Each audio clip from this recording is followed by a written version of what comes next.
Hariom. Online Sanskrit कक्षा में आप सभी का हार्दिक स्वागत है।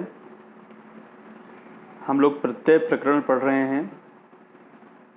इसके पहले हम लोगों ने 2 प्रत्यय पढ़े हैं, एक त प्रत्यय और एक तवतु प्रत्यय। ये उच्चारण करने में थोड़े कठिन हो सकते हैं, लेकिन बार बार अभ्यास करने से ये सरल हो जाते हैं। तो सबसे पहले एक त प्रत्यय आधा क और त, एक तवतु आधा क त व और तु एक तवतु। इसके बाद में एक त्वा प्रत्यय।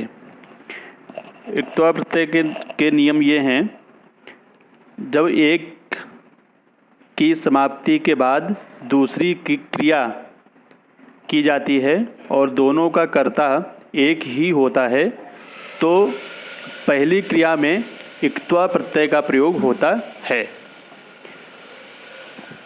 एक तो नियम यह है। दूसरा नियम यह है, इस प्रत्यय का यानी कि त्वा प्रत्यय का सिर्फ त्वा ही शेष रहता है।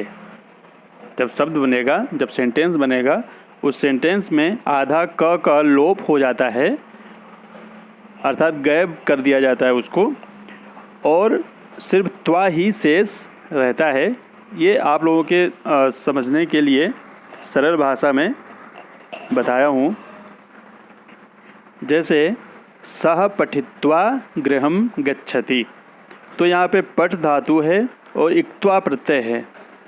तो इक्त्वा प्रत्यय में क का लोप हो गया है, तो बचा यहाँ पे क्या? त्वा, पठित्वा। तो पठित्वा मतलब होता है पढ़कर। सह पठित्वा गृहं गच्छति, वह पढ़कर घर जाता है। इसी प्रकार और शब्द भी बनेंगे इक्त्वा प्रत्यय से। इसमें देख लीजिए बहुत सारे शब्द हैं। पठ धातु, धातु का होना अनिवार्य है। पठ धातु है, इक्त्वा प्रत्यय है, शब्द बना पठित्वा, जिसका अर्थ है पढ़कर। लिख धातु है, प्रत्यय है इक्त्वा, शब्द बना लिखित्वा, उसका अर्थ होता है लिखकर।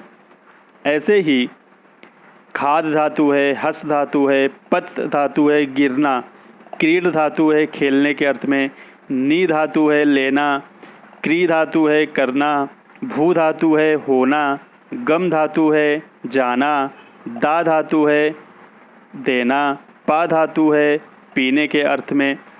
वैसे ही शब्द सारे बनेंगे पठित्वा, लिखित्वा, खादित्वा, हसित्वा, पतित्वा, क्रीडित्वा, नीत्वा, कृत्वा, भूत्वा, गत्वा, दत्वा, पीत्वा इत्यादि। ऐसे शब्द बनेंगे।